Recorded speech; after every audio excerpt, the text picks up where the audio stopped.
Hello ನಮಸ್ಕಾರ guys. ಇವತ್ತೊಂದು ವಿಚಾರ ಏನಪ್ಪ ಅಂದರೆ, ಏನೇ ಒಂದು ಇಷ್ಟಪಡ್ರಿ ಕಷ್ಟಪಡ್ರಿ ಅಥವಾ ಸತ್ತೋಗಿ ಯಾರಿಗೂ ನಷ್ಟ ಇಲ್ಲ. ಆದರೆ ಒಂದು ಛಲದಿಂದ ಬದುಕಿ ಆ ಛಲನ ಗೆಲ್ಲೋವರೆಗೂ ನಿದ್ರೆ ಮಾಡೋಕ್ಕೆ ಹೋಗಬೇಡಿ. ಯಾಕೆ ಹೇಳ್ತೀನ, ಈ ನಮ್ಮ ಯುವಕರಿಗೆ ಒಂದು ಕನಸಿರಬೇಕು. ಆ ನನ್ಸು ಮಾಡೋ ಕೇಪಬಿಲಿಟಿ ನಿಮ್ಮೆಲ್ಲರಿಗೂ ಇರಬೇಕು. ಯಾಕೆ ಈ ಮಾತು ಹೇಳ್ತಾ ಇದ್ದೀನಿ ಅಂದರೆ, ಸುಮಾರು ಕಡೆ ಈ ನನ್ನ ನಿರುದ್ಯೋಗ ವಿದ್ಯಾರ್ಥಿಗಳನ್ನು ನೋಡ್ತಾ ಇದ್ದೀನಿ, ಹಾಗೂ ಯುವಕರನ್ನು ನೋಡ್ತಾ ಇದ್ದೀನಿ.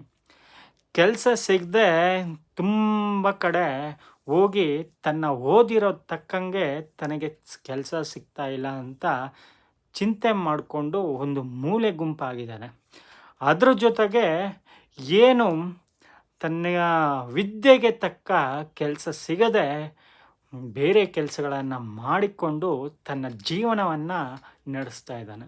ಸೊ ಇದೆಲ್ಲ ನಿಮ್ಮ ಕನಸು ನನಸಾಗಬೇಕಂದ್ರೆ ನೀವು ಮಾಡುವ ಕೆಲಸ ಅದು ನಿಷ್ಠೆ, ಧೈರ್ಯ, ಯಾರೇ ಆಗಲಿ ಧೈರ್ಯದಿಂದ ಮಾತಾಡಿ.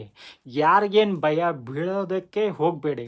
ಯಾಕೆ ಹೇಳ್ತೀನ, ಈ ಭಯ ಬಿದ್ರೇ ತಾನೆ ನಮ್ಮ ಬಲ ಏನಂತ ತೋರಿಸೋದಕ್ಕೆ ಆಗತ್ತಾ. ಭಯದಿಂದ ಏನೂ ಆಗಲ್ಲ ಕಣ್ರಿ. ಬಲ ಇರಬೇಕು, ಒಂದು ಧೈರ್ಯ ಇರಬೇಕು, ಒಂದು ಮನಸ್ಸಿರಬೇಕು. ಮನಸ್ಸಿದ್ರೆ ಮಾರ್ಗ,